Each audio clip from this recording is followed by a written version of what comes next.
ఐపీఎల్లో 5 టైటిల్స్ అందుకున్నాడు. T20 world cup ను సొంతం చేసుకున్నాడు. ఛాంపియన్స్ ట్రోఫీలో భారత జట్టును విజేతగా నిలిపాడు. వన్డే వరల్డ్ కప్ అందినట్టే అంది చేజారింది. కెప్టెన్ గా, ఆటగాడిగా పరిమిత ఓవర్ల క్రికెట్ లో రోహిత్ శర్మ తనదైన ముద్ర వేశాడు. ఛాంపియన్ కెప్టెన్ గా పేరు తెచ్చుకున్నాడు. అయితే టెస్టుల్లోనే ఇంకా ఇంపాక్ట్ చూపించాలనే చర్చ జరుగుతోంది. లాంగ్ ఫార్మాట్ లో పూర్తి స్థాయి సామర్థ్యాన్ని ఇంకా చూపించలేదనే వాదన వినిపిస్తోంది. టీ20 ఫార్మాట్ కు రోహిత్ శర్మ ఇప్పటికే గుడ్ బై చెప్పాడు. వన్డేలు టెస్టుల్లోనే కొనసాగుతున్నాడు.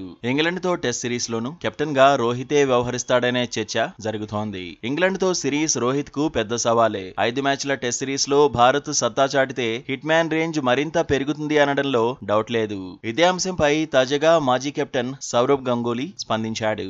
వైట్ బాల్ ఫార్మాట్ లో హిట్ మ్యాన్ కు తిరుగులేదన్నాడు. గణాంకాలు చూస్తేనే ఆ విషయం అర్థమవుతుందన్నాడు. అయితే టెస్టుల్లో ఇంకా రాణించాలన్నాడు.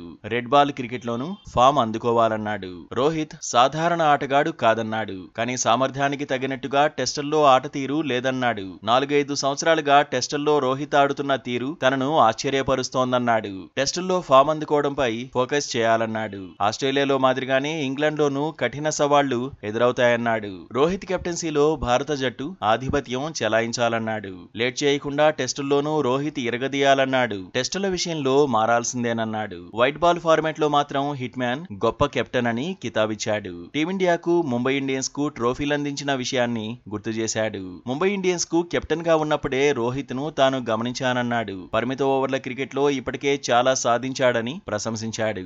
ఇంగ్లాండ్ తో సిరీస్ లో విజయాల మోత మోగించేందుకు గేమ్ ప్లాన్ ను రెడీ చేసుకోవాలన్నాడు. నిజానికి గతేడాది టీ20 వరల్డ్ కప్ ను రోహిత్ అందుకున్నాడు. ఈ ఏడాది ఛాంపియన్స్ ట్రోఫీని ముద్దాడాడు. అయితే గత 5 నెలల్లో టెస్టుల్లో మాత్రం భారత్ ఇంపాక్ట్ చూపించలేదు. ముందుగా బంగ్లాదేశ్ పై 2-0తో సిరీస్ గెలిచినా ఆ తర్వాతే ఇబ్బంది పడింది. స్వదేశంలో న్యూజిలాండ్ చేతిలో 3 మ్యాచ్ల సిరీస్ ను ఓడింది. వైట్ వాష్ అయింది. ఆ తర్వాత ఆస్ట్రేలియాతో 5 మ్యాచ్ల సిరీస్ లో శుభారంభం దక్కినా అదే ఊపును కొనసాగించలేకపోయింది.